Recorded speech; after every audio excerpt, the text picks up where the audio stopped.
All right, good afternoon, good morning, good evening for those of you across the pond. We are back with another NARL, North American Racing League Cash Race Sunday. This week, we're at the lovely, beautiful, scenic place of Long Beach. Not Long Island, different long strip of land. We're at Long Beach for another Cash Sunday race with the NARL, North American Racing League. Folks, if that sounds up your alley, you can check us out on NorthAmericanRacingLeague.com. Let's go over a quick set of track info as we get through the last 10 minutes of practice. Lap times being put in by almost everyone on the board, except for a couple folks that are still in pit lane. 18 drivers out today.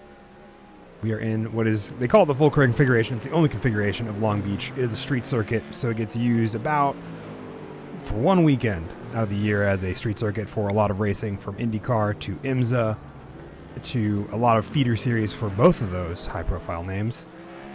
It is 1.95 miles of close racing, not a lot of leeway here in those 1.95 miles. 88 degrees on the track, 7 degrees in the air, 40% humidity despite that raindrop, and 2 miles per hour, very light winds, very easy driving for the racers here this afternoon. It is going to be overlay.subtitle. Interesting. I'll have to go fix that somewhere, wherever that is in my roster of things. Back looking at the race numbers here. David Bosga currently on the practice timing boards, the top with a 117.956, 200ths behind him, Daniel Lafuente. Both of these drivers have won previous weekends of the NARL Cash Sunday Racing, and they are back out for, I think, one of my favorite tracks to drive on as a sim racer. And one of my favorite tracks, I think, just in terms of technicality, plus, very similar to most street circuits, very technical, not a lot of runoff. You have to understand the limits, but as soon as you step beyond them, you have no wiggle room, and you will get penalized via walls forcing you back onto the racing track, which is super bumpy, super not perfectly graded for road racing with professional fancy cars like these GT3s. These GT3s have much more suspension travel than I think some of the other cars that make their way around the Long Beach circuit much more frequently in real life. So I think it's still kinder to be in one of these machines than, say, an IndyCar or a prototype in terms of how much but it's not a whole lot more. Let me caveat that immediately by saying it's not a whole lot more suspension play, but it is more than what you see. More suspension travel and ability to absorb those bumps easier. Long Beach has a very interesting pit lane for the pit stops. Speaking of those, looking like we will be having a 2-stopper, but we might see some of the front runners try to fuel save and make it a 1-stopper. It would be right on the limit, though, if they do so. So it is going to be an interesting race here. Make sure I have all my last bit of stats here for you as we get through the last 5 minutes of practice for this race. Top 5 drivers here this afternoon walk away with $100. The other 5 of the top 10 get $15 in iRacing credits. So if that sounds up your alley, join us. We still got a few more minutes left of practice. 10 minutes of solo qualifying, 3 laps. Best of those 3 sets your time and where you are on the starting order. Given how Long Beach is as a circuit, the racing officials have opted for a standing start. So I think that, and I can't imagine a better option for the way that Turn 1 usually goes with a lot of, which I don't imagine it will be for these drivers, but for a lot of sim racing, Long Beach Turn 1 lap 1s, rolling starts I don't think lend very well to it. So we have a standing start here. Remember, 55% fuel tanks, not the full capacity you usually see in the kind of, I would say, bigger, but more, full-length racing, as we get a quick still of a car driving. the hairpin there that we see a couple drivers making long ways around is going to be a very interesting spot. We'll probably see a few over-under attempts at overtakes there amongst a few other spots. Jarno Koch trying to improve on his time, 400ths behind David Bozga's current fastest lap of the drivers here. Still sitting at, I believe, 18 drivers, all said and told. Take a look here at a couple more things. Check out everything else. Jackson Resende making a jump back into this league as well.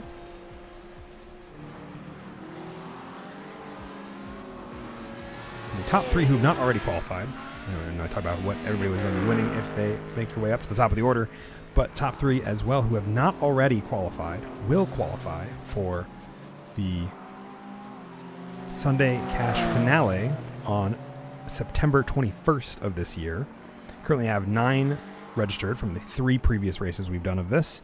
After this, we'll get 3 more new drivers to join those ranks for a rather, I think it's going to be a very fascinating finish. I'd have to imagine. I'm trying to figure out, make sure I got everything, all my ducks in a row here. The Cash finale, I'm trying to see if they have the track selected. I don't think they do. But that'll be exciting, I think, either way. Regardless of where they go for that track, it'll be fantastic.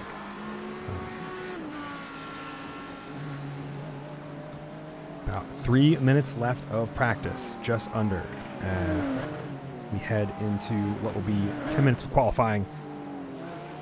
Last week we were at Watkins Glen, one of, I think, iRacing's favorite tracks. It is the most used track, I think, on the service, bar none. You'll see it in somewhere on a calendar in some racing for both road and oval cars at least once a season, if not more, usually 2 to 3 times a season. So Mark Scott bailing into the pit lane, David Bozga as well to wrap up their wrap up their last couple minutes of practice. Nicholas Mateo, one of our previous winners of the cash prize. I think he was, I want to say, 3rd in one of our first weeks of it. Had a rough outing. Yes, 3rd in our first Cash Sunday, or Sunday Cash Racing, excuse me. Finished 3rd there, and then was out the following week at Road Atlanta. Had a rough outing at Watkins Glen this past week, 2 weekends ago, just before Mother's Day. And he's back out trying to make a better run at it. I think he has it pretty well and sorted to be in the top 5, with 500ths separating him and Aaron Vasquez. Tight field at the top of the grid. Devin Jenkins, 17th, our last qualifying driver. Our last driver to set a lap time in practice. So I keep on saying qualifying like we're in qualifying. We're not in qualifying. We got a couple more minutes for that. As these drivers get their finish working their way through.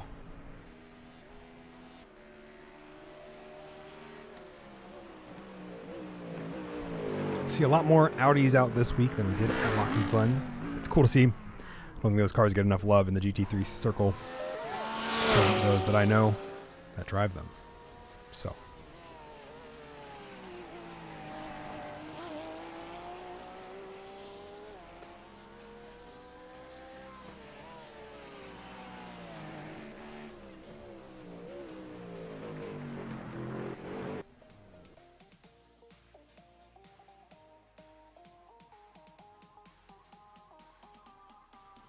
With that practice coming to a close, we up and we watch everything organize themselves as we get ready to go racing. Get to see this fancy scenic shot as we get underway.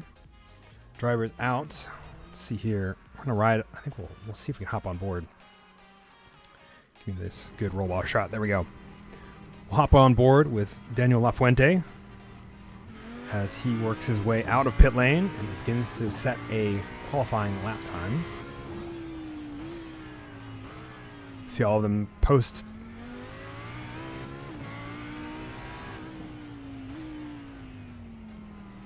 see them hop out onto the track here. You'll see a bunch of them under the bottom of the timing board here.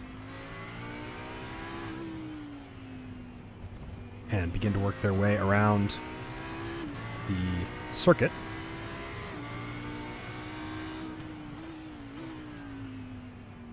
Just set their flying laps. We're going to take as I said just a moment ago, we're taking a ride on board with Daniel Lafuente.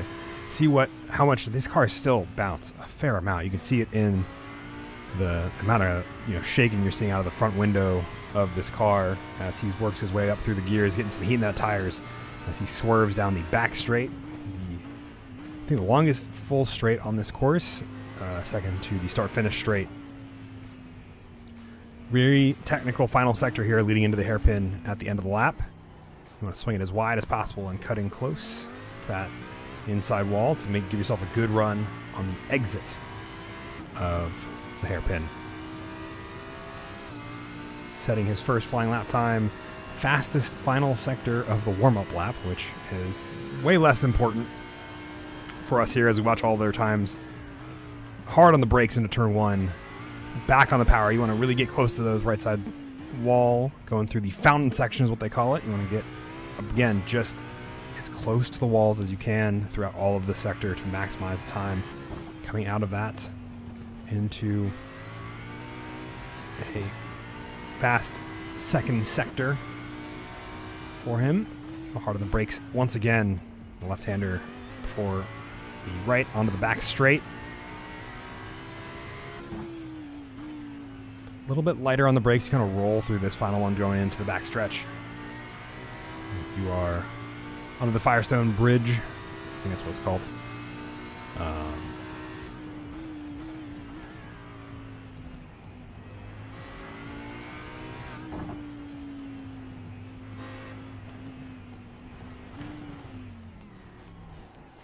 And into the hairpin for the end of the lap.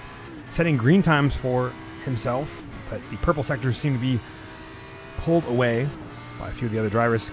Purple couple of last sectors, 1:18.1 for the fastest time, about 0.2 slower than the fastest lap time we saw out of David Bozga in practice.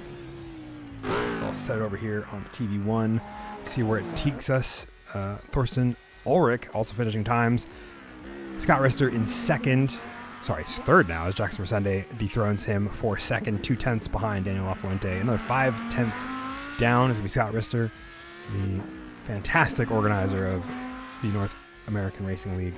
And it's Thursday league racing. So, again, want to become part of this action or the action over there on Thursdays, check us out at NorthAmericanRacingLeague.com. As we are right along, Mitch Bonaventura in ninth. Jason M. Allen setting his personal best, first outlap, personal best of the 134.108. So definitely room to improve there. I don't think it was a very solid lap for him, but has 3 opportunities here to get a lap put in. We see Thorsten Ulrich working his way around the track a second time. Anthony Wayland also out, getting his second lap in. Daniel Lafuente improving by 10th. And watching, I'm going to just hang out with one of these drivers because Timing Tower not seem to be having a happy time this afternoon. Chris Beats improving up to 7th.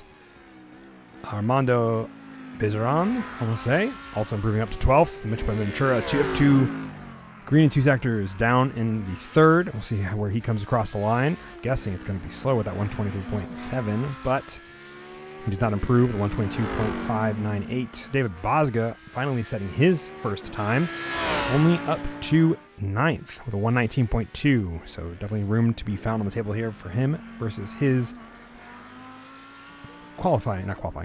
his practice lap. With that, couple drivers in, Aaron Vasquez looking to set a better time than the 119.47 he's got on the table so far. A few of the other drivers wrapping up their qualifying runs. Jarno Koch in purple in Sector 2. Seems like it'll be a quick lap for him. He has yet to put one I would say a reasonable one on the board. Has a 124 or 121 as his fastest lap time. Aaron Vasquez looks like he's slow out of that hairpin, but we'll see if he gets up to speed quickly. A few different setup options you can do with this, but in most of the time, but fixed setups here for the Sunday Cash Racing to help even the playing field for this race. And that puts him up into 5th. Yarno Koch dethroning him from 4th with a 118.172 as he works his way back around at the end of his laps. He's going to park it. Jackson Resende, I think, is also wrapping up his qualifying run. David Bozga trying to set a better lap time. He does so with a 118.261 up into 6th. Still a few tenths off of his fastest run in practice. So we'll see what other speed he can unlock in the race. I think he has maybe one more qualifying lap as well. In that Lamborghini. I don't have my iron. Well. All right. These cars will start looking like they're supposed to here. Because apparently, even though I had it open, it didn't take it the right way. There's that grid and go. I was like, this David Bozga's livery isn't red. It isn't. It's yellow for that virtual coach. Play grid and go. So there we go. Now it's set up properly, or at least my system is now working the way it should be. So little tap on the wall there. I wonder if that counts as a 0x for him and invalidates that lap time, or if that was just on the sim side of things and nothing happened for him. Jose Dolio also finally setting his lap time of a 119.284 into 12th. And so David Bozga, Jackson Resende also setting their final lap times. Kevin Jenkins also out for a couple more flying runs. David Bozga crosses the timing tower. 118.313, no faster than he had previous lap times. A couple tenths. Jackson Resende also not setting a faster lap time with a 120.5 this past time by Jose Dolio, second the fastest second sector in the lap. But Jose has to tow to pit lane. So Devin Jenkins also in as I think we get done and wrapped up with qualifying. 18 cars on the grid for this afternoon's hour and 20 race. At least one pit stop due to fuel calculations, as well as probably a second pit stop for a couple of those drivers who are not going to be fuel saving. So, really loose there. This Audi is known to have some oversteer in some of its setups, depending on how it got done that way. So, you got to be careful with the throttle management as he bails into pit lane. I think that's it. I think that's going to be our qualifying runs done here. In a moment here, we'll take a look at those qualifying runs. In the meantime, quick overview of what, again, 1.95 miles of that track length here at our North American Racing League Sunday Cash Races. Top 5, as I mentioned at the start of this broadcast, but I'll go over it real quick. Get $100 cash. The other 5 of the top 10 get $15 in iRacing credits. Top 3 who haven't already will be qualified for the cash final on September 21st of this year. So, if all that sounds interesting to you, or just some fantastic league racing on Thursdays, feel free to check us out at NorthAmericanRacingLeague.com down there at the bottom of the screen. I'm waiting for it. We got 30 seconds left. So, I get the feeling we'll probably see a lot of 2 stops. I want to say that we'll have a lot of 1 stops, but I cannot guarantee it.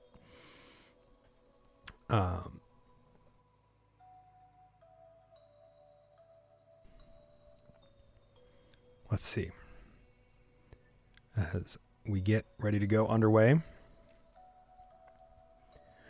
Still a fantastic turnout. 18 cars for one of the hardest tracks, I feel like, in iRacing, just because of how hard it is to... Do I have a grid? I don't have a grid. This is rude of it. Okay, there we do. We do have a grid. Cool. So, one of the hardest tracks, I feel like. Daniel LaFuente on the front row alongside Thorsten Ulrich in that team racing purple. Dylan Antunes and Jarno Koch are in 3rd and 4th. Aaron Vasquez, David Bozga on the 3rd row. Nicholas Mateo, Jackson Resende Going to be on that 4th row, 7th and 8th respectively, Scott Rister, as well as Chris Beats in 9th and 10th. Lucas Souza alongside Jose Dolio. And let's see what else we got here. Mark Scott, Anthony Wayland, or it's not Wayand, excuse me. Devin Jenkins, Armando Bezeron, Mitch Benaventura, and Jason M. Allen round out your 18 drivers on the grid here this afternoon.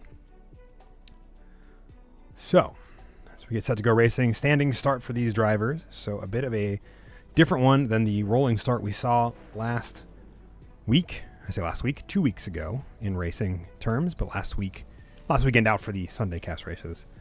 A bit of a different start. Should be a fantastic run all the same as we get set to go racing here.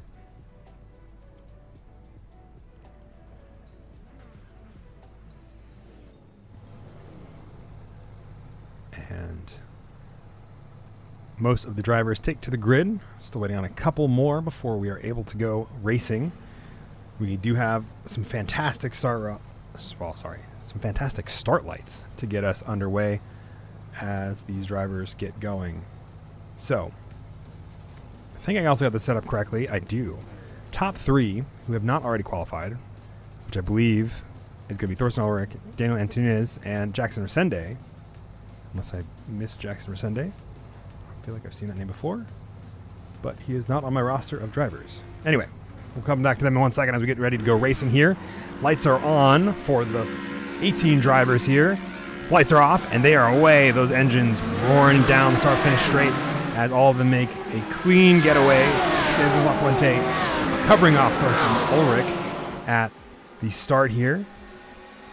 Fanning out 2-3 wide in the background of this. Going into turn 1, a bit of a bump there for David Bosga, and a tip and a spin for Thorsten Ulrich, as well as, I think it's Jarno Koch, also dragged with that big pileup involving Devin Jenkins, as well as Anthony Whalen, Jason Allen, also all dragged into that initial lap 1 contact. Jason Allen towing to pit lane, as well as a few other drivers up at the front. Daniel LaFuente now has a solid second gap to Dylan Antunes, excuse me. David Bosga in third, managing to survive that despite the initial tip at the beginning, but he's hounded by Nicholas Mateo and Aaron Vasquez. Those 3 drivers. Thorsten Ulrich, Mark Scott also into the pit lane alongside Jason Allen for those initial lap 1, turn 1 incident. Excuse me. Scott Rister, as well as this entire train of cars from really first all the way down to 8th within a second of each other as they get all bunched up into the hairpin. Everyone looks like they came out of it okay, though, despite iRacing showing for a moment there. I believe Aaron Vasquez had found his car inside Nicholas Mateo. But I think that was just iRacing doing iRacing things. Jarno Koch also into the pit lane to do a fast repair. Few fast repairs for all of these drivers. And they have 1 available to them to start out the race, and then from there they're going to be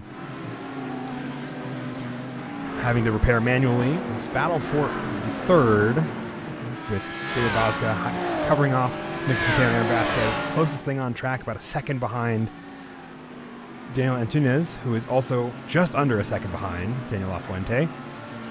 And behind them by about a second and a half of these 3 cars is going to be Sock Rister alongside Chris Beats and Lucas Souza. Armando Bezeron in 9th, or Bayron, I'm not sure. I have to figure out how much of the J is actually said there versus what is just written down. Jackson Resende, Jose Dolio, I know that's Jose Dolio, excuse me. Jose Dolio, Mitch Benaventura, Anthony Whalen, Jarno Koch back out after all that, 22 seconds behind. Are your 14 drivers still on track? Devin Jenkins also making his way back out of the pit lane after that lap 1 incident. At least that's what I'm seeing there. Yes, he is moving. Okay, cool. 2 laps in the books. Short lap times. Minute 18, as we saw here. Fastest from Daniel LaFuente, but Daniel Antunes closing the distance with that 118.680. Only by 200ths, but a close start nonetheless.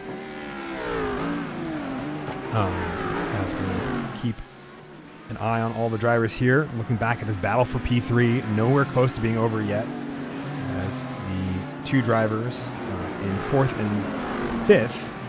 Let's take a quick ride along with Aaron Vasquez in this Audi as well, see what he's got to deal with in the cars in front of him.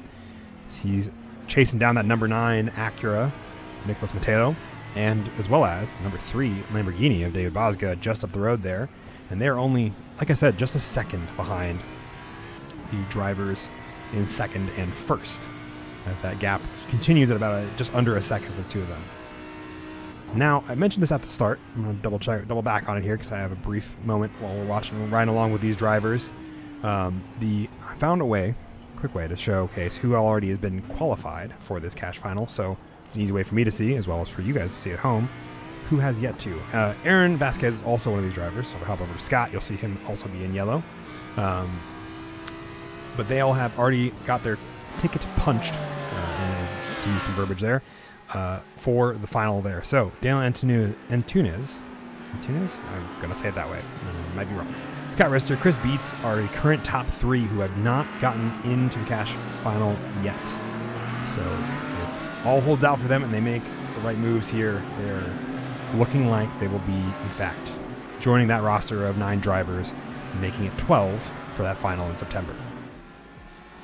Battle for 3rd still rages on between these 3 drivers. Battle for 6th behind Scott Rister, Chris Beats, and Lucas Souza, trying to make up ground from that initial lap 1 stuff, as well as make up some places. Both up 3 already. Sorry, all 3 of them up 3 from where they started from, thanks to that lap 1 incident. Jackson Resende trailing behind the 3 of them by about, I think, 3 seconds from Lucas Souza. Armando Biron, as well as Jose Dolio, currently also duking it out for 10th. Field spreading out a little bit here as we get underway, and we're a few laps into the books. 5 minutes down of the hour and 20, so plenty of racing still left. We still have those pit stops, which way shake up the order for those that are trying to make the 1 stop happen versus extending out to the 2 stop. But fastest lap of the race so far, set by Daniel Lafuente. Last lap, this lap, he's still down a couple tenths from that, but so is the rest of the field. Both kind of not really spreading or extending that lead, but not really losing it either. David Bosga kind of getting a little bit of breathing room, by only 5 tenths to these 3 drivers. Still gonna see how this race for 3rd. Bad exit from Nicholas Mateo. Aaron Vasquez is gonna capitalize on it, as I think he got a little loose there. You can see that car. He almost looks like he's struggling it with that Drago Racing Acura. And Jarno Koch all the way down in 14th from that initial contact, setting the fastest lap this time by with a 1:18.47. I think he's going to go for the 2 stop and is just making as much time as possible happen there. So, with that, and those 3 drivers still trying to make up ground to Daniel Antunes, which I think they're successfully doing. The top 5 here all in that shot. Still tight battle for the lead overall. And Mark Scott, I believe, is also... Let's see here. That will change up that number. I believe he is currently out of the car and done for the day, as well as Jason Allen, who I think is still hanging out with us. So we have a little bit of a gap there. That is due to drivers that have disconnected.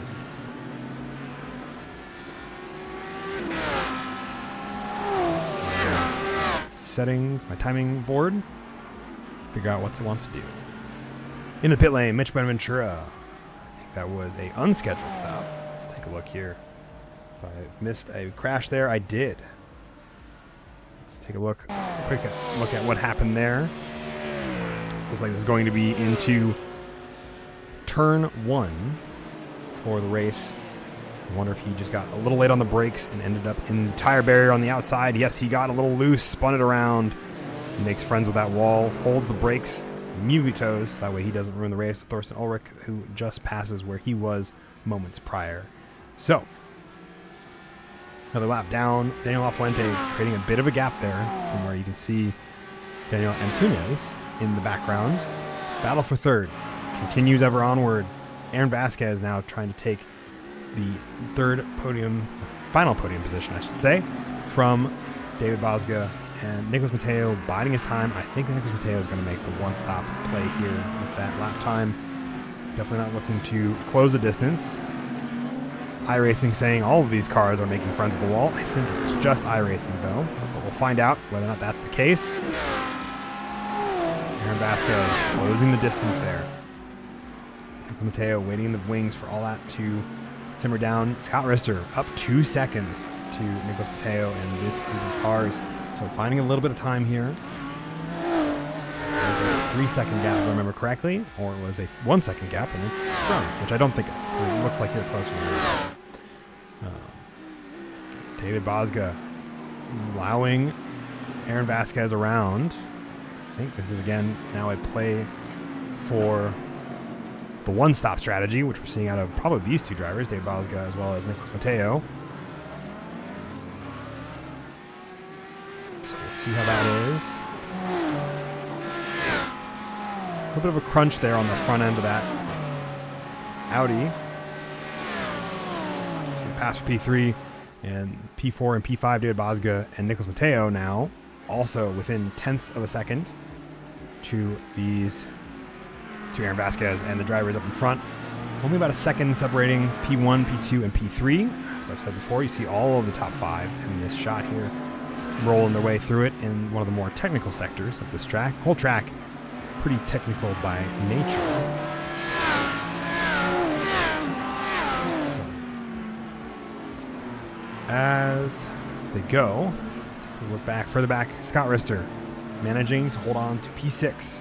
Chris Beats 7 tenths behind him, trying to keep up with him. I think both of them probably either on fuel strat or looking to find the last tenths of time, as they are only a couple tenths off of the faster lap times of the drivers ahead of them. And realistically, still holding that same gap to Nicholas Mateo that they have been for a while now. Mitch Buenaventura back out after a tow to the pit lane. He is now a lap down, along with some of the other drivers, Thorsten Ulrich and Devin Jenkins, who had those lap 1 incidents.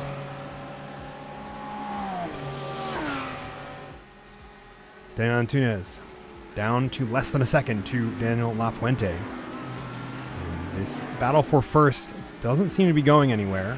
Nobody's really building the gap, but I think the fuel strat is starting to come into play for all of them, as they all slow down, now running high 118s. The best are the mid 115s, and there is David Bosga's 117.9 set in practice, so definitely plenty of opportunity there.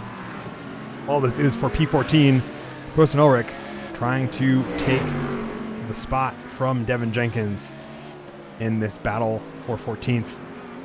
Closest battle on track for a brief moment as Devin Jenkins gets out of the way, I think, for Thorsten Ulrich to get by unscathed, make his way back up the order. Started second, if I remember correctly, off of the starting order, which I had more easily accessible. I'm realizing now I don't have that. Anyway. It's all right. Yes, starting second. He's now currently in 14th, minus 12 positions. I can math. There we go. Armando Beran and Jose Dolio, in a battle for 10th. Jose trying to find the way around that Acura in that carbon fiber livery. I've always enjoyed carbon fiber liveries in racing. I don't know why. It's just a fun one for me. 12 minutes in to this race, and the fuel strat, I think, is on for most of these drivers. Aaron Vasquez trying to take the fight to Daniel Antunes. David Bosga now a second behind. Nicholas Mateo kind of hanging out with him. All of them kind of more on a fuel save strat, it looks like, based on the 119s that a lot of them are putting in over these past few laps, or 118.8s. It's right on board with Nicholas Mateo. We haven't seen the inside of an Acura, I think, yet this season, at least with me at the helm. So we're going to hop right along with them for a brief moment. I, of course, will prove myself wrong as soon as I remember where I've done this before. And see how he's faring, keeping up with David Bosga and Aaron Vasquez looks like he's getting pretty close to Daniel Antunes up there at the beginning. Again, all 5 cars here still within 2 seconds of each other. Almost 3, sorry. Still within 3 seconds of each other. But still, very quick. Very fast set of driving for all these guys.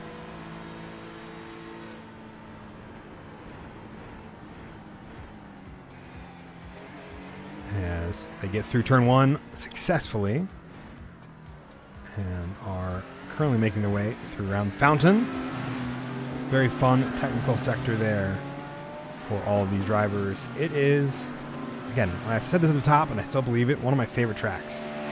Daniel Antunes has a fight on his hands between himself as well as Aaron Vasquez, who is currently right behind him, making up the time there. 18.77 last time by for Aaron Vasquez to the 19.03 of Daniel Antunes, excuse me.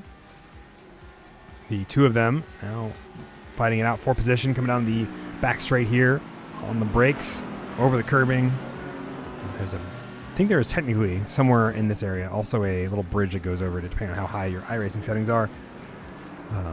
So they go under that bridge, and it is great exit there for Antunes, but not bad either. And Aaron Vasquez is going to get a draft coming down the start-finish stretch as the gap between these two, as well as P4 and P5, David Bosga, Nicholas Mateo, up to a second.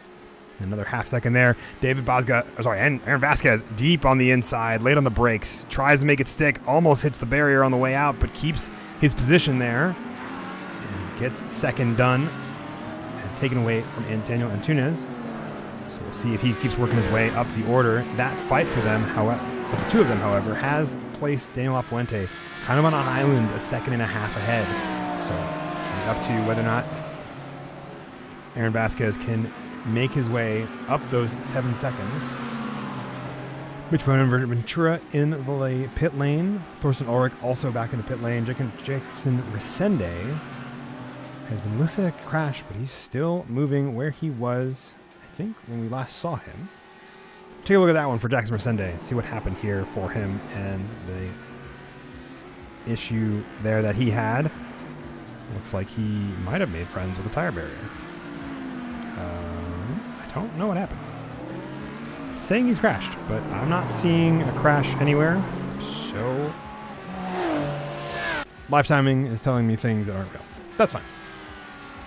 Battle for the overall positions definitely are still up for grabs, but I have to imagine Daniel Antunes is definitely on a fuel save strat with the 119s. He set 119.86.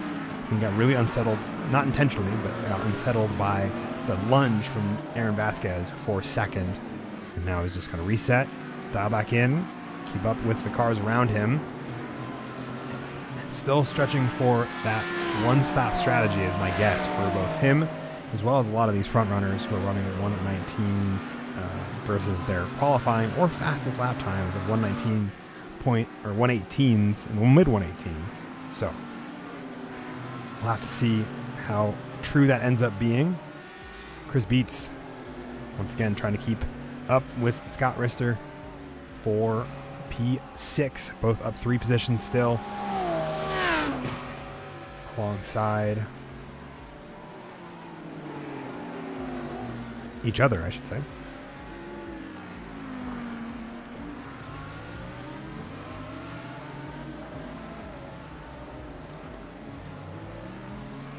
Go, Lucas Souza, Brazil. Yeah, let's take a look.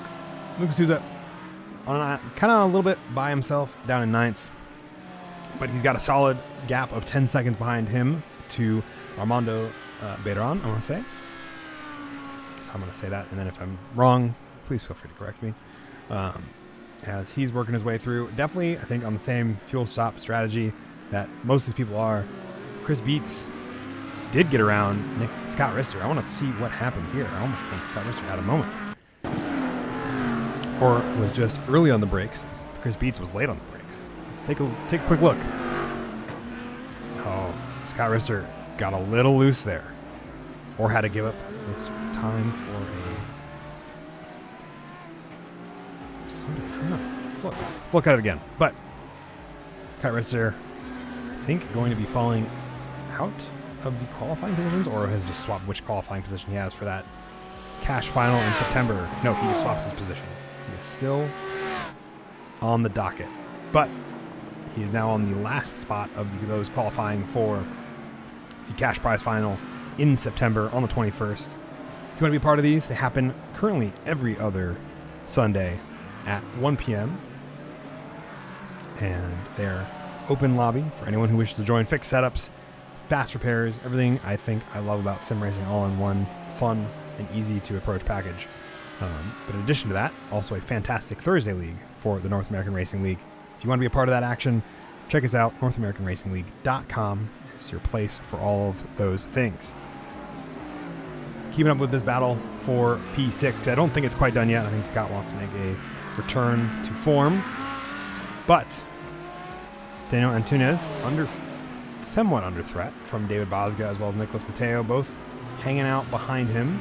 This battle for third not going anywhere far, as well as Jarno Koch making his way up to Anthony Wayland. And that has just been out of raw pace. Sliding that corner through turn one. Jarno Koch, one of the many caught in the turn one, lap one incidents that happened earlier on this race as they got underway there, just trying to make his way back up the order, regain as many spots as he can, and then try to hope the second stop is a nice and easy, smooth one. Almost gets in the rear end of Anthony Wayland. Sorry. I don't want to say Wayland for him. He's not. Oh, Wayland. There's no L there. Anthony Wayland. Currently getting hounded by Jarno Koch. Jarno Koch having a great exit out of that final corner onto the back stretch. And he will have the inside line, it looks like here, into that corner. He just gets done easy breezy. Anthony letting him by without much of a fight. So, Armando Beran, as well as Jose Doleo, also in a battle for 10th. Armando up 6 positions, having a great launch as well as a good run through turn 1. Now defending from Jose, who has found a fantastic amount of pace with that 119.3 to Armando Beran's 119.9, but has to get around safely without crashing either himself or the driver in front of him. So Jose has to find that moment where Armando just gets that little bit loose and he can capitalize on it. So with those two being what is currently the closest battle on the track, but not far behind. I say not far behind, not far ahead of them on track, as well as a few positions up. The battle for P2 still rages on. Sorry, battle for P3. Correction. Keep on, I was seeing Daniel Antunes in P2 for so long, I keep on saying that. He is the car number 2. Car number 3, David Bosga, is the current P4. Both of these, both him and Nicholas Mateo, in the top 5, our top 5 cash prize winners. These top 5 drivers, along with Aaron Vasquez and Daniel Lafuente in P1 and P2 respectively, will go on to $100 cash, and then the other 5, which currently stretch now down to Armando, will get $15 in iRacing credits. So these 3 are duking it out for the final 3 spots. Actually, not really duking it out for the final 3 spots. They're duking it out to figure out which order they want to be in for the final 3 spots of those that get the cash prize. Kind of hopping back and forth between that battle as well as the battle for 10th, the last spot of our drivers that get iRacing credits, which a close fought battle right now as Jose Doleo tries to find the last couple tenths to get around Armando. And it is a tale of mid-engine Acura versus a rear-engine Porsche. And a fantastic duel so far. Armando hasn't kept the pace to stay solidly ahead of him.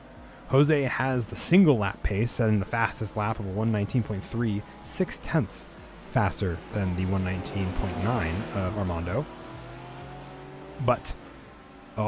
And he gets a little loose there.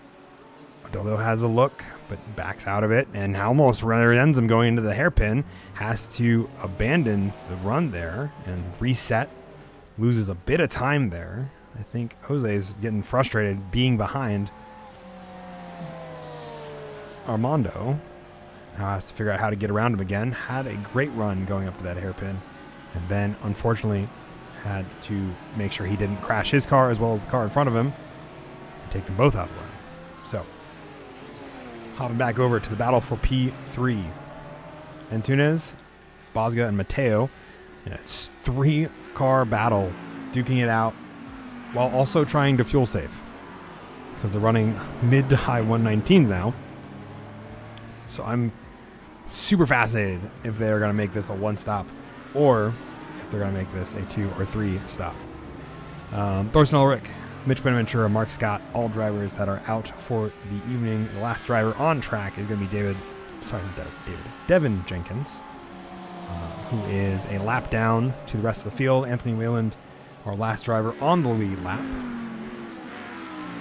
who is a healthy number of seconds down the order, but currently up a position from where he started alongside Devin Jenkins. As these three go through the fountain to keep on the battle for P3. And David Bosga, Nicholas Mateo behind him, both up 2 positions from where they started, having great launches. Daniel Antunes back to where he started in 3rd. Aaron Vasquez up 3 positions from where he started in 5th to be in 2nd. And he is a solid 3 seconds ahead of these 3 drivers, and currently trying to keep Daniel LaFuente as honest as possible.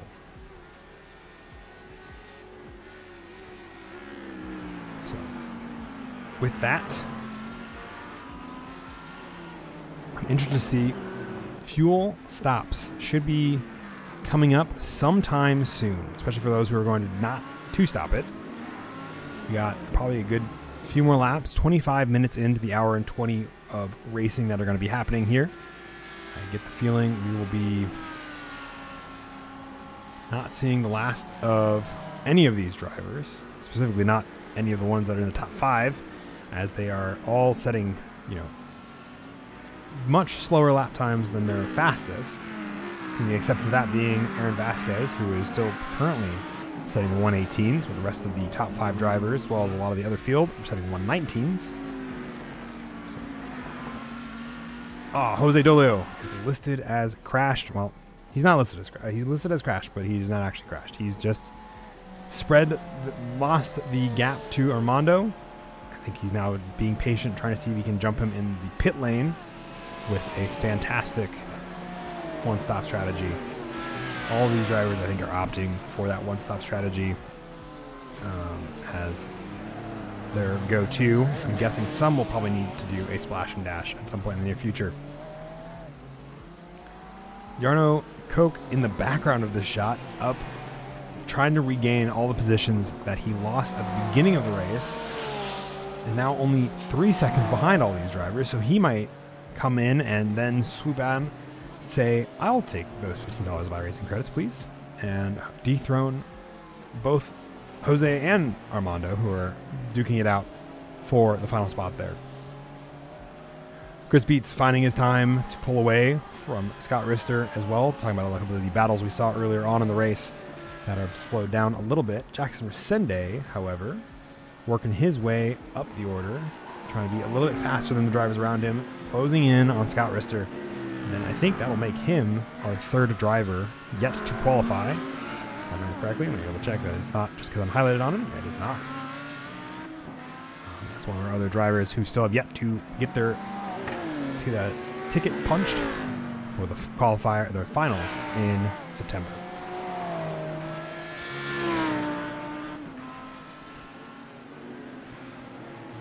Battle for P3 still rages on. Daniel Antunes holding off Dave Bosga, Nicholas Mateo. Let's see if I can hop into the gearbox cam.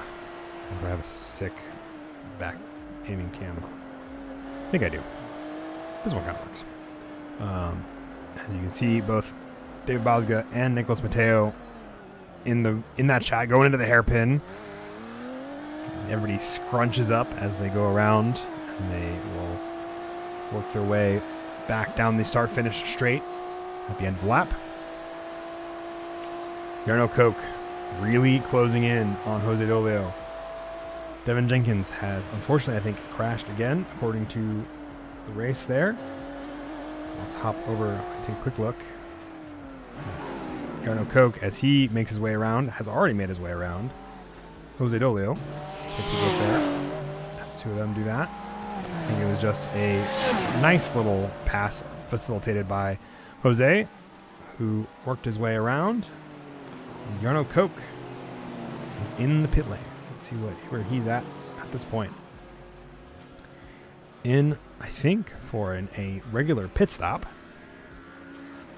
But we'll see if that is the case or not. He hits his box on the markers, up on the jacks, grabs some fresh tires, as well as fuel to take him. I think he's going to shoot for that end of the race. Would be my guess, but I think the answer will have to lie in whether or not he stays in that box or if he works his way back out. Aaron Vasquez, Daniel Lafuente, kind of on their own, almost a lap ahead of Jarno Koch at this point, because Jarno Koch has taken 2 pit stops. One initially for that lap 1 incident, and that is the second one. Interested to see if he's running this to the end on this fuel stop, as the top 5 drivers all pass by him. Battle for third, coming back to it, because it is the current closest action on track as all 3 of these drivers work together to try to see how far they can extend their fuel saving. Is going to be my guess, but we'll have to see. First driver in for the regular stop was Jarno Koch, so we'll probably see a good number more heading into these next few laps of drivers that will be opting for a 2-stopper. At least I would have to imagine it's a 2-stopper, unless he is going to really send it home on a 1-stopper from 30 minutes into the race with another 50 to go for this hour and 20 racing action.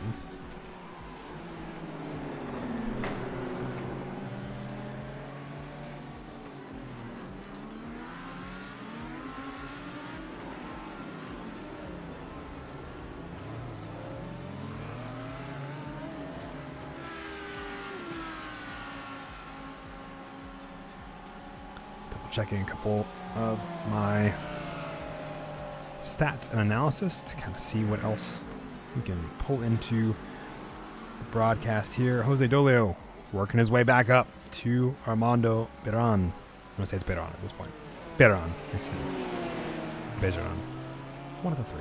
I'm going to keep guessing until I'm told that I'm doing it right or wrong. And really closing down that gap. He's gotten that gap closer twice now, and he gets the position as Armando makes his way in, our second driver to make a proper fuel pit stop. So he will be diving in as well before, just after the 30-minute mark, 31 minutes on the clock, and another 49 left to go as he hits his jacks. Jason Allen, also there in the pit lane, has been there since the start of the race. So Aaron Vasquez slowly making his way back up to Daniel Lafuente, getting good laps in. I think they've hit their markers, or Daniel Lafuente dives into the pit lane for his stop. We'll see how he's going to fare, if he's going to try to make it a 1-stop, or if he's going to also have to get a splash and dash at the end. We are kind of in a weird spot. Daniel Lafuente, David Bosga, Chris Beats, all also in. Nicholas Mateo staying out along with Daniel Antunes. As we hit the number of drivers, Scott Rister also out as well. Or sorry, I say staying out, not out as in out of the race. Staying out as in still on the racetrack. Jackson Resende also diving into the pit lane for their scheduled pit stops. Lucas Souza also trying to make the 1-stop work. I have to see if they only go 30 minutes on a fuel stop. 30 plus 30 is an hour, and an hour is not an hour and 20 minutes. So we'll have to see how many of these guys are choosing to go for the 2-stop, or if they're trying to make the 1-stop work with an early pit stop. So Nicholas Mateo closing the distance between himself and Daniel Antunes. I wonder if he's hit his fuel marker for this. Jose Dolio also now into pit lane. Did he just roll into pit lane? I think so.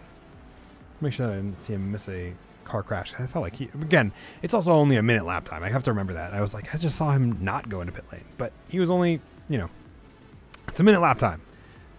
Aaron Vasquez now into the pit lane as well.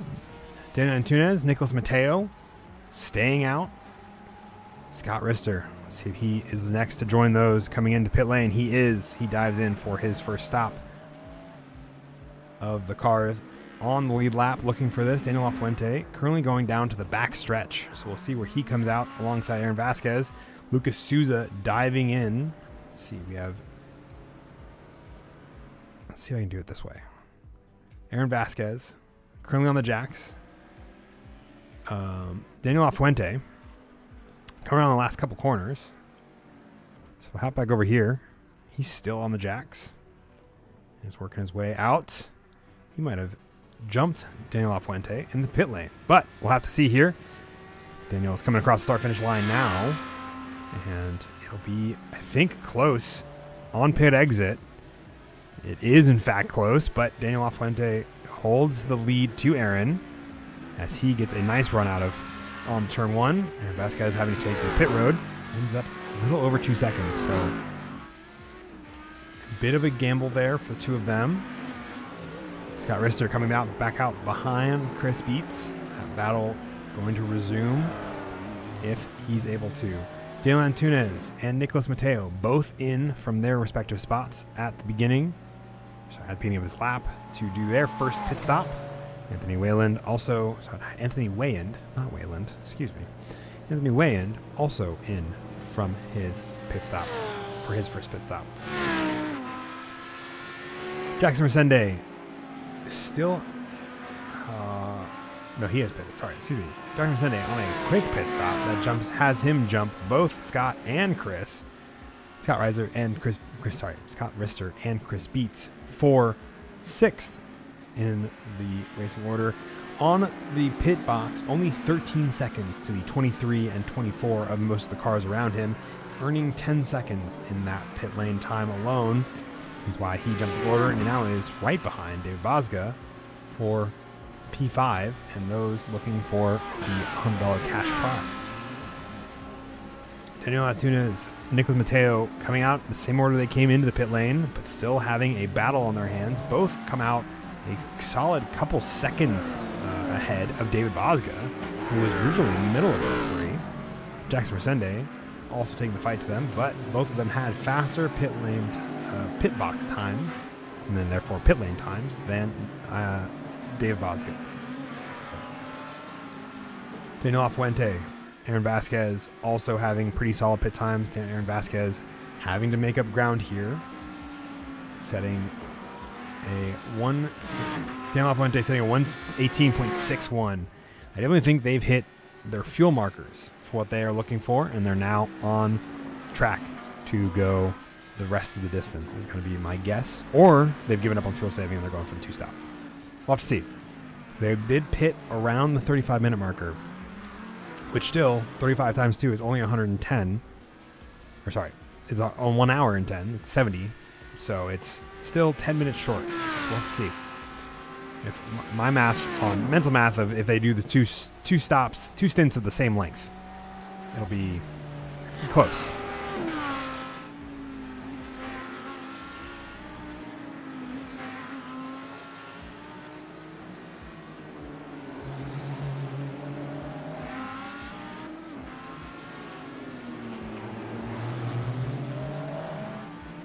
Nicolas Mateo closing the distance over this past couple of laps, setting a slightly faster time in the beginning of this lap and making up the ground there. So we'll see how well he gets on. David Bosga, 1.5 seconds behind, and Jackson Resende only 0.8 behind David Bosga. The rest of the field pretty spread out. We're kind of looking at these two fights here for the moment in the battles for what is essentially third and is what is fifth. So our last spot of the traditional podium, as well as our last spot of the drivers that get the cash prize at the end of the day.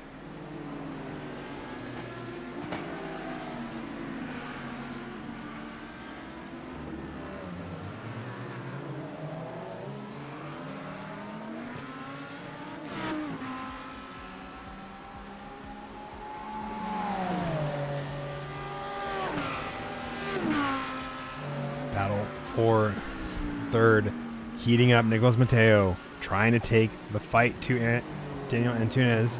Devin Jenkins in for his, I think, first official pit stop. After one of the many drivers who had the lap 1 incidents.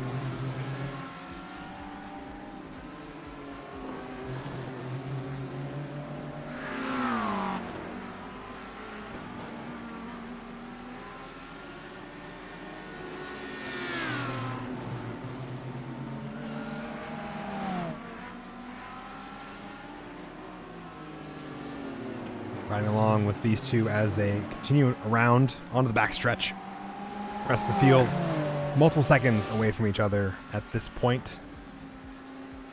Jose Dolio finally getting around through the pit cycle to Armando, and that fight is registered mostly as over. Jarno Koch dethroning both of them from a spot on the top 10.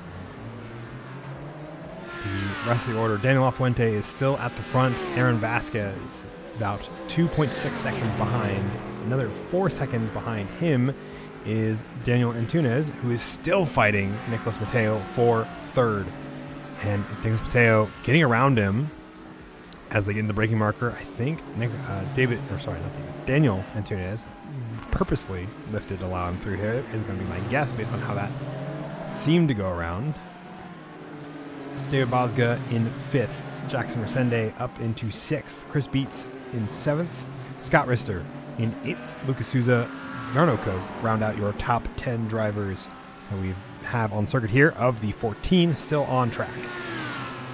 Jose Dolio, Armando Bezoran, Anthony Wind, and Devin Jenkins are all 14 drivers. We have 4 more that have retired in some form or another, which is why you see Jason Allen down in 18th, and a couple of empty spots in between him and 14th of Devin Jenkins.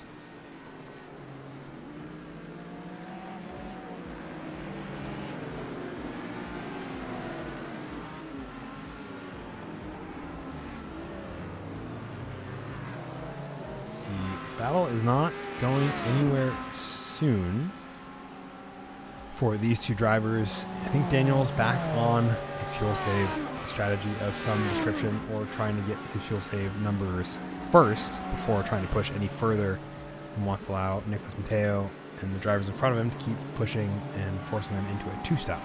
But maybe they just need to make it to the 30-minute mark, and then they would be set until the end. We'll have to see as the race continues. Pretty spread out here amongst all these drivers at the moment.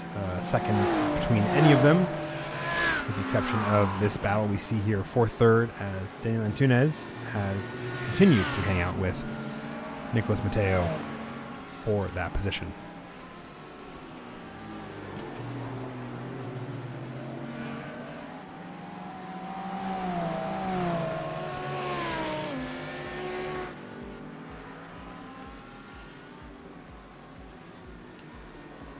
It is always fascinating to me, the level of driving we often see in these sort of racing, as well as the capacity to also be thinking so far ahead in strategy. Excuse me, almost said strategery, and I was like, that's not a word. Strategy. And the ability there to, just be thinking like 3 steps ahead in chess moves. But I guess it's also why I'm broadcasting and not racing along with these guys, is because I get to just talk and enjoy the fantastic racing we're seeing here. Really no major accidents outside of the lap 1 stuff, which despite, I think, the standing start, we still ended up with a little bit of a crunch, which I'm not, wouldn't say I'm terribly surprised by. I want to almost look back, see if I can find a quick replay as we're looking. So we're watching all these drivers start the race here. I can go back. Green flag. Lap 1 incident here involves a number of drivers. Thurston Ulrich is the first to have labeled as crash. So we're going to hop back with them and watch this replay in slow motion as we're going. So this is the start-finish line, which we're kind of moving a little bit slower than I wanted. But go faster. This is slower. Go faster. All right, we're getting there. Sorry. Come down to turn 1. fanning out 2-3 wide. And there is a little touch in the back here for David Bosga as Daniel Antunes tries to get away around him, and then he has to check up. And all these drivers come flying in turn one. Thorsten Ulrich pushes Jarno Koch and ends up spinning both of them out wide. And they both make friends with the barrier. And in the process of doing that, the back end goes flying off that. Devin Jenkins gets crunched up with Jason Allen. Mitch Benaventura narrowly avoids alongside Jose Dolio as everyone tries to get going again. Car parts come flying off. But that is that battle. And that kind of really started the spread out of the field as everybody checked up behind the leaders to make that happen. So it's a bit of a different beast. Turn one in Long Beach, I've always found, is a very risky one, and there's usually some sort of incident happening. I don't know, it's not always the same one, but there's usually some kind of a battle there. Armando in for his second pit stop, which he pitted earliest, and now is pitted again. I think he just needed to top up on fuel to make it to the end, and he's going to go for a undercut in that regard to Jose Dolio as well as some of the other drivers in the field, trying to hope to get them, beat them on the fuel game. But we'll have to see. Nope, he parks it. Puts it into pits, jumps to pits. And I think he's staying there for the moment. Jose Dolio was the driver he was battling with for a good portion of the race earlier. Jarno Koch now less than a second behind Lucas Souza. The rest of the field, again, pretty spread out as they get through the second half of the race. 45 minutes down, about 35 left to go. That math. Yes, 35 left to go. As they're continuing on, Jarno Koch on, putting the pressure on and trying to make up as many spots as he can, get back up into those top 5 from where he started in the top 10. And trying to close down the gap there. Devin Jenkins, another driver listed as crashed, though it looks like he's still moving. So I don't know that it's exactly the truth, or if I'm being told lies once again by iRacing Live Timing. In addition to this battle, we have for what is essentially 9th. Not essentially, it is 9th. We also have a battle for 4th now. And Daniel Antunes and David Bosga. David Bosga is slowly closing the gap to Daniel Antunes. So they go for, as I believe he certainly goes for that one-stop strategy. But racing there is far from over as these two go at it. Devin Jenkins in the background of that, currently also working his way around as one of the 2-lap traffic cars. Armando in pit lane still. Looks like he's going to be staying there. Getting flashed by Jackson Resende, who wants to get back up to the leaders and cars in front of him, particularly David Bosga and Daniel Antunes, in that shot at the top 5 cash prize. So, Devin Adams goes offline to allow Jackson Resende through, lifting a little, tapping the brakes as you saw to kind of give him more of an indicator of, hey, go around me. Which Jackson Resende does, and is looking to make up the 2.5 seconds to David Bosga, who is still 6 tenths behind. Daniel Antunes, Jarno Koch, right behind Lucas Souza for P9. Again on that recovery drive, both of them behind Anthony Wayland. And his drive has 3 of them come down the start-finish stretch to bring this fight right in front of us and continuing back out. One of the 2 major ones on track right now. Probably ride on board with Jarno as he is trying to figure out how to dispatch Lucas Souza. Take a look real quick at most recent lap times. So I can do this easily. I can. Sweet. Yono Coke 120.0. Lucas Souza 120.3. So if he is able to keep up with it, in theory he should be able to find his way around, but he also has to probably keep a couple of lap times for himself to make it to the end. No, that was, I think my iRacing lap timing might be telling me stories. I think David Bosga probably choked up here, as it is showing the replay here that he has crashed, which I don't think he has. I think he just braked hard into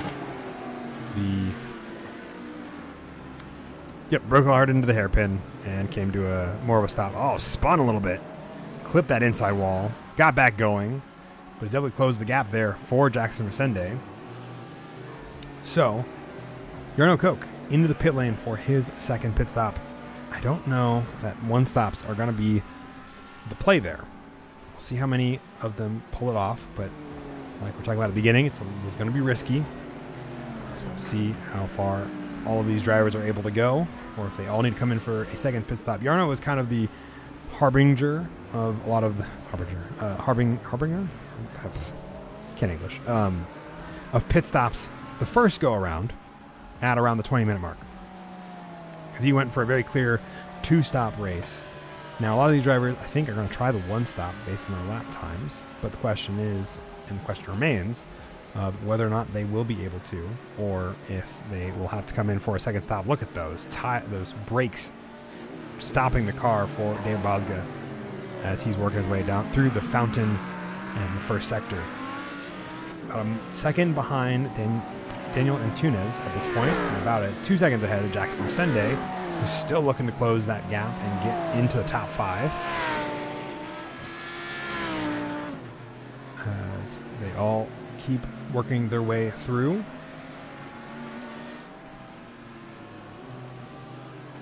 Daniel Lafuente, first of the running order here, currently having a pretty nice, I wouldn't say very sizable, I say nice as in over a second gap to Aaron Vasquez and the rest of the field, and he's got to keep up that gap, but Aaron Vasquez closing the distance with these lap times. Let's pull these up again, so we kind of look at a little more of the analytical side and get into the fun side of things, at least for me.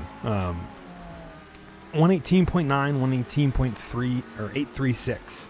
So similar lap times, but last couple laps they have been setting, Aaron Vasquez has been setting faster lap times than the current leader of Daniel Lafuente.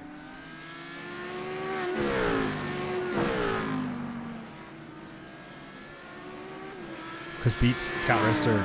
I wonder if they're going to have a fight at the end. That 119.5 from Chris Beats makes me think that the two of them may come back together if Scott Rister is able to keep the car moving in the right direction and able to close that distance, setting a faster lap time than Chris Beats over the past couple of laps.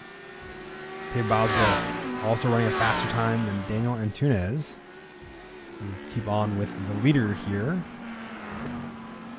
Look back a little bit further, Daniel Antunes, Nicolas Mateo, 2 seconds between them two, another second and a half between him and Daniel Antunes and David Bosga. Jackson Resende not far off, keeping his 2-second gap to David. All three of them, as well as the rest of the field, having taken one pit stop anywhere from lap 24 to lap 26. We are on lap 40 of the race. Jackson Resende in again for his second pit stop. And I want to see how many more are going to be jumping into the pit lane here over the next few laps. He came in on lap 24 alongside David Bosga, as well as Chris Beats behind him, but he is the first one to hop in, maybe going for an undercut with the drivers around him in an effort to get ahead of David Bosga at the end of the race.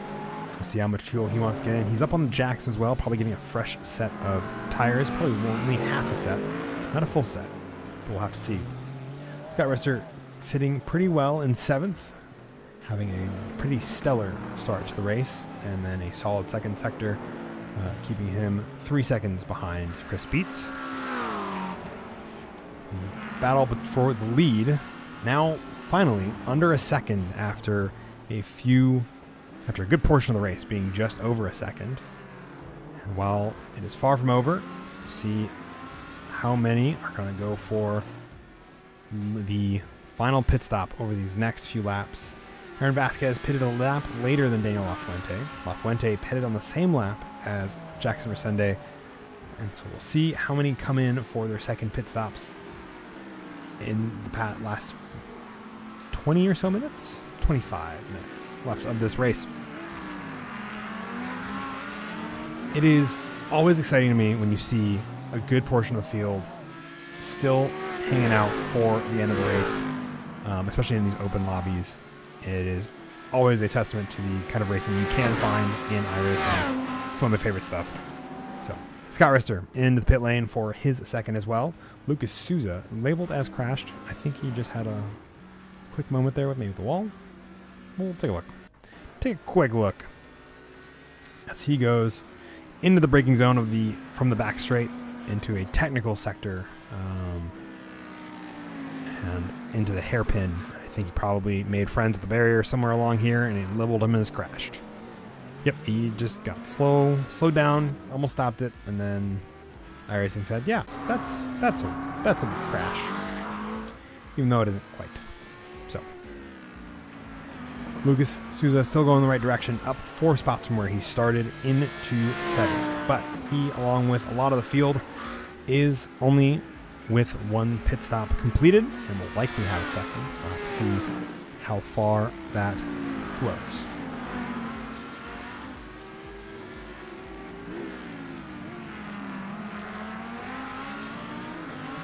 Aaron Vasquez keeping Daniel Lafuente honest as we get through the fountain sector into sector 2 and onto the backstretch here in a couple corners time. Dave Bosga, Chris Beets, Dave Bosga and Daniel Antunes still working to make that happen. Lucas Souza, once again labeled as crash, but he's not. Daniel Antunes finally breaching the 1 second gap between him and Dave Bosga, trying to keep his space before he is down to the bottom podium of the drivers that come home with $100 in cash from these cash races. If this sounds like something you want to go be a part of, feel free to check us out at NorthAmericanRacingLeague.com. That's where you'll find everything for these, which happen currently every other Sunday, as well as our Thursday Racing League, which has a bunch of cool prizes, multiple divisions, as well as other fancy goodness, as well as some great racing. All that's available. NorthAmericanRacingLeague.com. As we watch these two continue to work their way around. Trying to see Aaron Vasquez on the hunt. Chris Beets, unable to go the distance, also makes his way in to the pit lane from P6. Solid gap between himself as well as Lucas Souza, Jackson Resende, and Scott Rister. So he will be making his second pit stop. Probably, my guess, will be working his way back out right around, probably right behind Jackson Resende, depending on how long he's on the jacks. Only on the jacks. I would say on the jacks. In the box, 10 seconds. Fantastic pit stop for Chris Beets. So we'll see how far where he places himself relative to Jackson Resende as well as Scott Rister, as the two of them come flying up the start-finish stretch. And Chris Beets comes out alongside Jackson Resende. Jackson Resende going to have the better line. Obviously doesn't have to exit pit lane. Aaron Vasquez now into the pit lane. Daniel Lafuente staying out, trying to make this one-stop strategy. I'm going to say, it was a lofty goal, I think, for the one-stop. I mentioned it a lot in this because it was given to me as an option. And I think it made sense at the time. The more I look at the data, though, the more I'm like, it really doesn't. We still have 20 minutes of racing, and a lot of people are coming in for this. So I think it's, it really shortens the second pit stop time, with we saw with Chris Beets only in the box for 11 seconds. Aaron Vasquez in for 9. So but I think it is going to be a two-stop pretty much across the board. It might be a short fuel stop, but it looks like for Aaron Vasquez, only on the box, 9 seconds, currently back out on track in 5th position from where he entered in 2nd. So Nicholas Mateo up to 2nd, 8 seconds behind Daniel Lafuente, who's currently in 1st. You see him in the background there.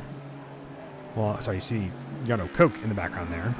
And then behind him is Nicholas Mateo, as well as Daniel Antunes and David Bazga also in there as well, coming down the back stretch.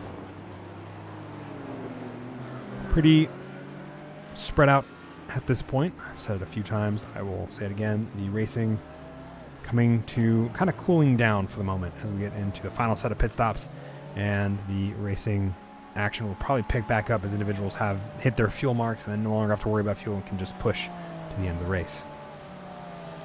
See if Nicholas Mateo and Daniel Antunes are going to make it a one stop. They pitted 2 laps later than Daniel Lafuente, as well as, and then 1 lap later than Aaron Vasquez. So we'll see whether or not they have to come in for a pit stop here in a moment. Battle for 3rd for these drivers. Still stretching just about a second in between Daniel Antunes and David Bazga. Running order as it stands: Daniel Lafuente in 1st, Nicholas Mateo, Daniel Antunes round out your podium, and David Bazga and Aaron Vasquez are your top 5. So those drivers will all be getting a lovely $100 cash prize. Lucas Souza, Jackson Resende, Chris Beat, Scott Rister, Jose Dolio, Jarno Koch, Anthony Whalen, and Devin Jenkins are your 13 drivers still on track. Jose Dolio is currently the last driver that will get the iRacing credits at the end of the race. So I'm looking at the lap times here. I'm kind of figuring out who has the pace to run the distance. All of them running a little bit slower than they ran in the first section of this race, but Daniel Lafuente turning the heat back up just a smidgen, getting back in the 118s with that 118.945. I'm curious to see if he has hit his fuel markers or if he has to come in for a second pit stop. And I want to see with the 119s of the drivers behind him if he's going to keep extending that lead out to further. It's currently 9 seconds, as you can see on that interval timer. Or just about, kind of fluctuating depending on where they are on the racetrack.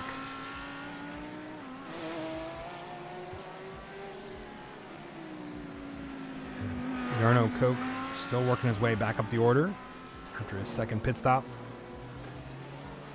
Just under 20 minutes left to go. And a fantastic start from pole for Daniel Lafuente has currently seen him hold on to his victory. His would be, I believe, his 2nd in the Sunday cash races. I'm looking at my registers correctly.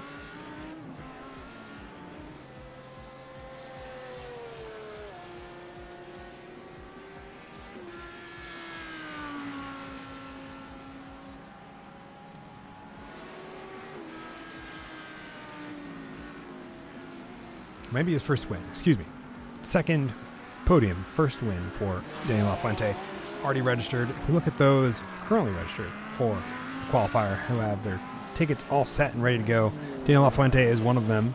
Nicholas Mateo, as well as David Bazga and Aaron Vasquez, Jarno Koch are the 5 drivers that currently have it. Daniel Antunes, Lucas Souza, as well as Jackson Sende, all are individuals that will be able to get their tickets punched and on their way to the qualifier, or Sunday qualifier, the finale, as they've qualified for that in September. So,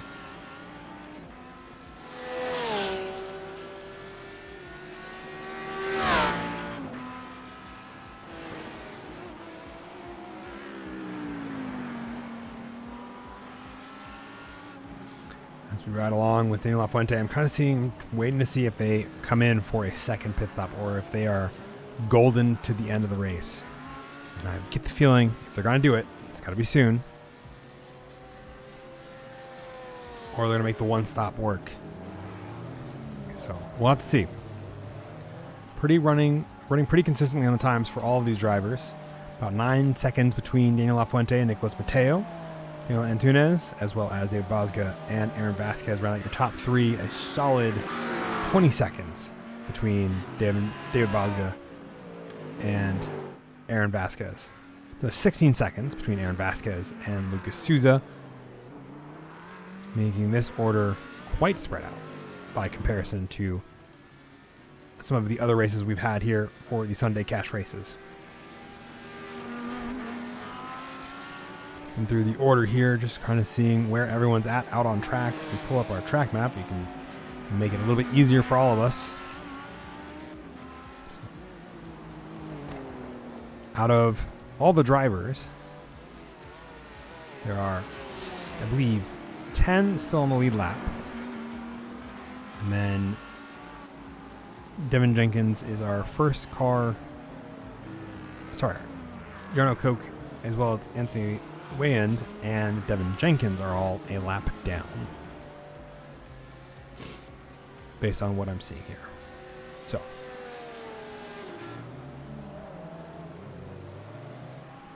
seeing how everyone's faring, still running these 119s from the front of the pack. Nicholas Mateo holding off Daniel Antunes for second pretty well. I'd say he's holding off. He still has 2.5 seconds. I'm kind of looking more at the numbers game. He's running a tenth faster than Daniel Antunes at the moment. David Bosga also running about a tenth slower than Daniel Antunes is. Aaron Vasquez currently setting rapid lap times, trying to make up the 20 seconds between himself and David Bosga, one of the many drivers coming in for their second pit stop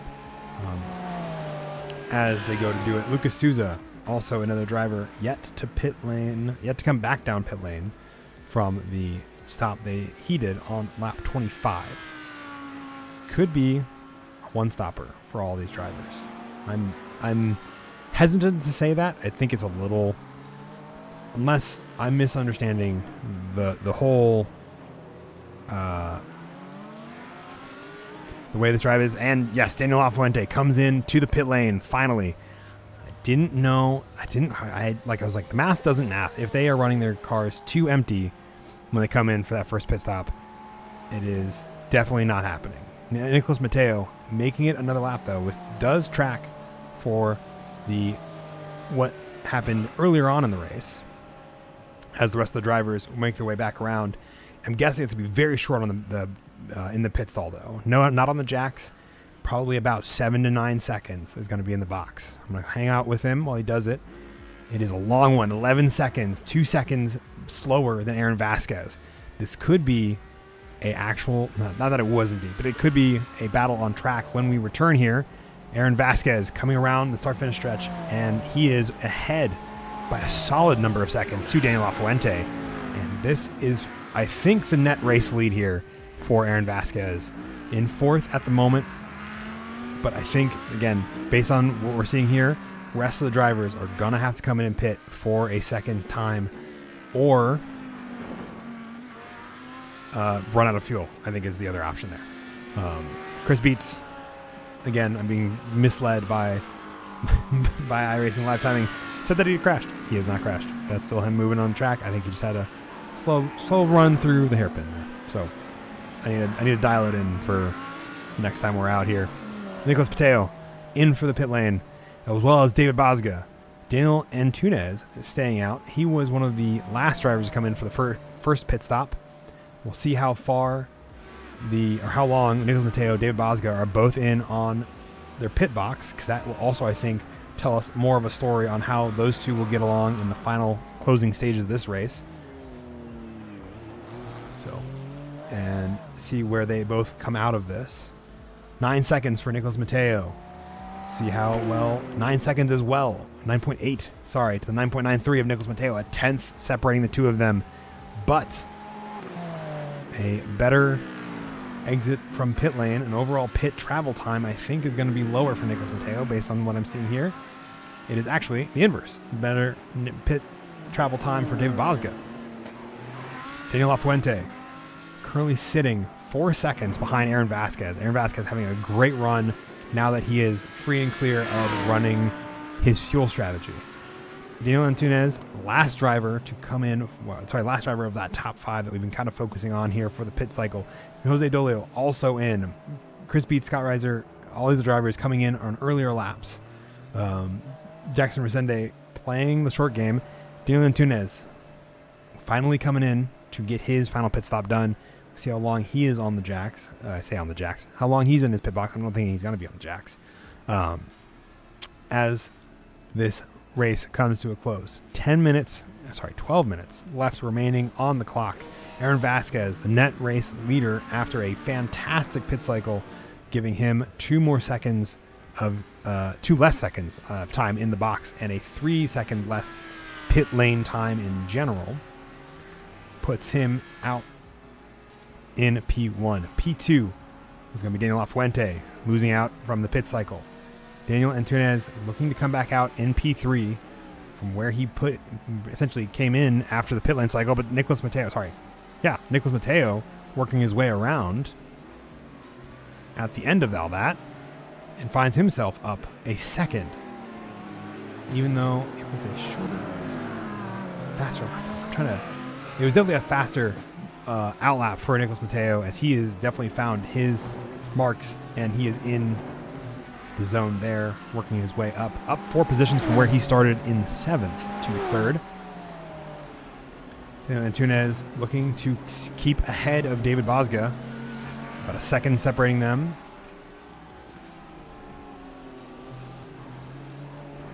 And Aaron Vasquez looks to be the driver succeeding in the overall race strategy with this afternoon's race at Long Beach.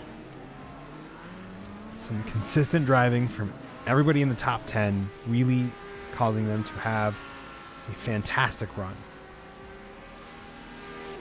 And I'm kind of keeping up with this battle for 4th between Daniel Antunes and David Bosga. The final couple steps on our pseudo podium for that. Lucas Souza in for his second pit stop, last driver on the lead lap to make a second pit stop of all of them.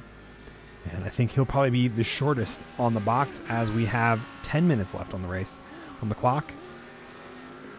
And Aaron Vasquez really getting the time done there and just continuing to increase his lead 5 seconds to Daniel LaFuente. This battle for 4th, once again breaching the 1 second marker between these two. They've been kind of running around the same pace up until this point. I wonder if David Bosga wants to be further up this podium than he is right now. As Jarno Koch, Scott Rister, Chris Beats, Jackson Resende are kind of your rest of your top 10 alongside Lucas Souza. So I'll work my way up instead of down this time. As we watch them go through the final couple corners into the hairpin at the end of a lap. Let's see here.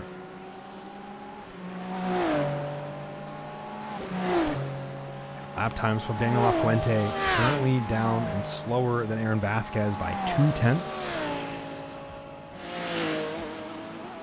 Let's see if I can pull up this battle. It's considered a battle for 4th. Involving all those drivers. Look at the time delta between Antunes and Bosga. Not a lot of a gap. Big gap between the two of them as they pitted on separate laps. Things I have to look at. The overall time between the two of them, only about a few tenths faster for David Bosga when all is said and done over Daniel Antunes. Still about a second between all of them. Aaron Vasquez works his way out through the hairpin and gets himself back to the front start-finish stretch. 8 minutes to go. See Barney up there in the start-finish box, waiting for the white flag in a couple laps' time. Daniel LaFuente still about 5 seconds behind, running just slower lap times by a few tenths. Last couple of laps. Nicholas Mateo also running a couple tenths slower but is 7 seconds behind Daniel Lafuente and just ahead, or just behind, Jose Dolio, who is the last of our running order. Oh, last of our running order, excuse me. One of the 4 drivers that are all on a lap down. Jose Dolio is 25 seconds behind Lucas Souza. Rest of this field pretty spread out as I'm looking through the order and kind of talking about the lap times here. David Bozga, Aaron Vasquez, hopping off my timing tower. I don't. He is okay. He's fine. He just had an inner moment with the internet. So let's ride along. David Bozga hop into a car here. See what that Hurricane GT3 is going through as he's chasing down Daniel Antunes for the final couple spots and see if he wants to move his way up the order. Less than a second between these 2 drivers at this point. So plenty of room on the table there, running about the same lap times. So we'll see how well he does within that second. So a little bit of the draft there as they get into the hard on the braking zone for turn 1. You got to be as close as you can to that right-hand side, as we talked about during qualifying. You really get as close as you can to the barriers, but without hitting them to maximize your lap time on this. It's pretty common with most street circuits, but it is no less daring because as soon as you overstep that, you end up in a wall.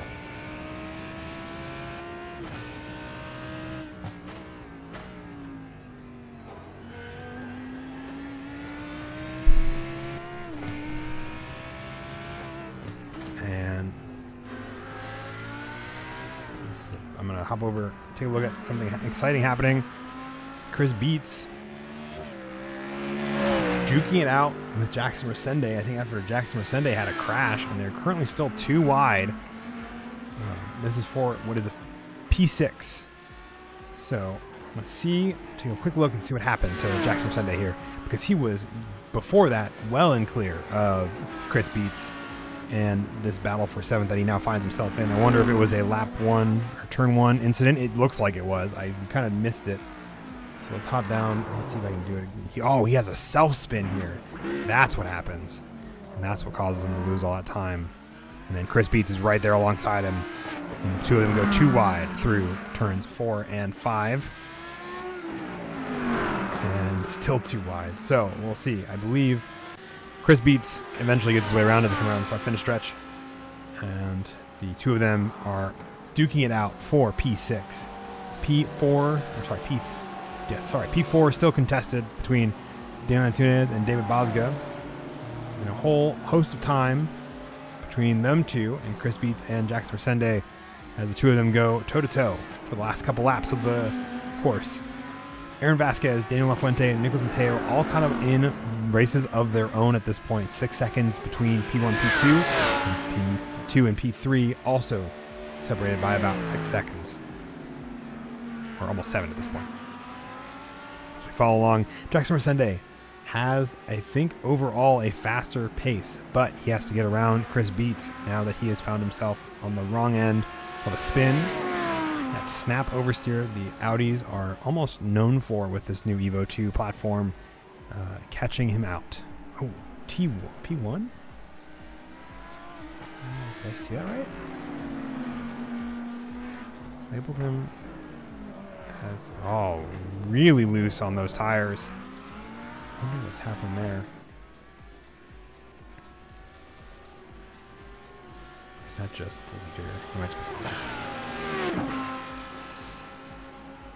Scott Rister also labeled as crash, but I think it's just, no, he's doing fine. Got him. Kind of following along here as they keep going through turn 1 between these 2 drivers, kind of following with the closest thing on track here as a result of Jackson Resende's unfortunate incident earlier. Give ourselves a little bit of a fight here for P6. See if he gets his way back further up the top 10. Let's see if I can hang out with Chris Beats. Hop on to this. Yeah, I guess. Yep, that's probably the best one. As you watch along with Chris Beats and Jackson Resende in the background of this. two of them continue battling it out for P6. Hard on the brakes at the end of the back straight, going over the curbing. You hear a lot of them being off throttle through this sector. Not an easy way to get into the throttle without sending yourself wide or spinning the car. So they are hard on the throttle here, though, as they get through the start-finish stretch.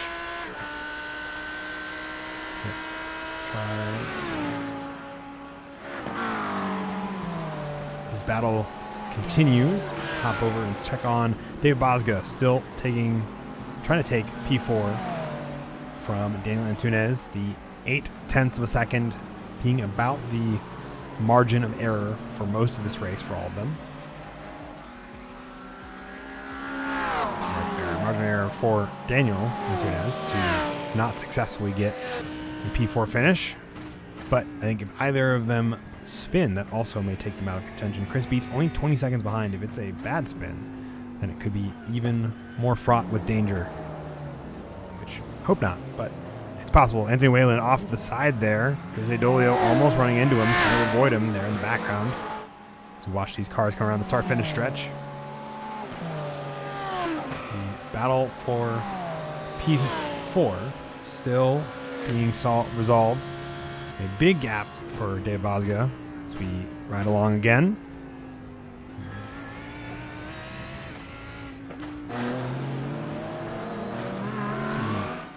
No, we just get these two come through there.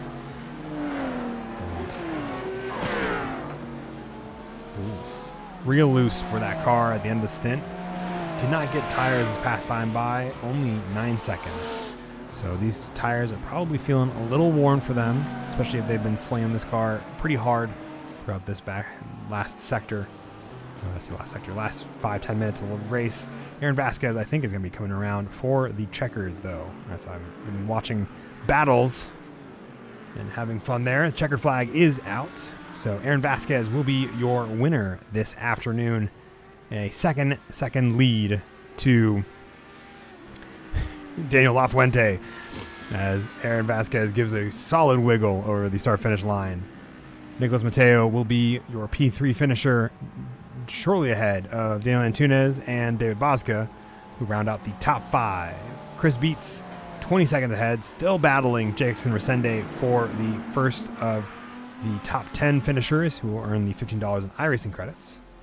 As they go, Jackson Resende looking to go around the outside on the hairpin or get that over-under. Chris Beats getting a great getaway from the final hairpin to take home P6. P7 is Jackson Resende, not far behind. Scott Rister coming out of the final corner to take home P7. Jarno Koch working his way back up from that instant in the first lap to take home P9. And then we start with the lap traffic of Lucas Souza in P10, Jose Dolio in P11. Anthony Whalen and Devin Jenkins round out your 13 finishers. So take a quick look here. Talk about all of them. Daniel Lafuente taking home his first victory, second time on the podium here in the Sunday Cash races. This is qualifying. This doesn't help me. Well, sorry. Aaron Vasquez. I know I just talked about this, but apparently my brain immediately dad dumped it. Aaron Vasquez is your winner, not Daniel Lafuente. Daniel Lafuente started on pole, comes home second, though, alongside Nicolas Mateo for the podium spots. Daniel Antunes and David Bosga are your top 5 finishers. Chris Beats, Jackson Resende, Scott Rister, Jarno Koch, and Lucas Souza round out your top 10. Jose Dolio, Anthony Wayand, Devin Jenkins, and are your 13 finishers. Armand Bezoran, Thorsten Ulrich, Mitch Bonaventura, Jason M. Allen, and Mark Scott are your 18 drivers, the last 5 of which did not take the checkered flag. With that, top 5 will earn $100 cash for the Sunday Cash race. The top 3 to not be qualified already, which I believe, let me take a quick run back to the race. If I hit this button here, I can take a look.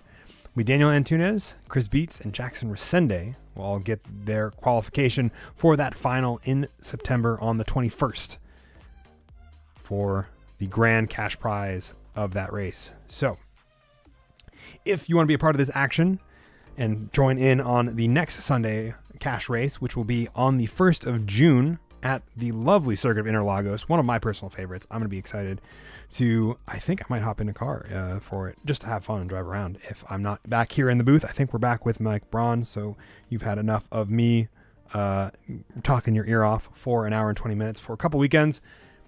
But we'll see you then. If you want to be a part of this action and see us next time we are out for a Cash Sunday race, check us out, NorthAmericanRacingLeague.com. There's links there for our Discord as well as everything else.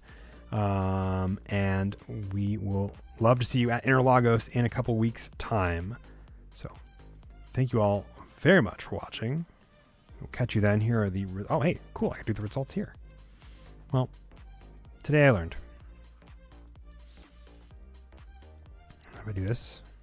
Anyway, thank you all very much for watching. There are your results for the NARL Sunday Cash Race here at Long Beach. Fantastic stuff as always. A great race full of stellar driving and some pretty tight finishes between Chris Beats, Jackson Resende, down to the wire for 6th place. So, I'll leave you all there. Thank you very much for watching. We'll see you all in a couple weeks' time here on North American Racing League.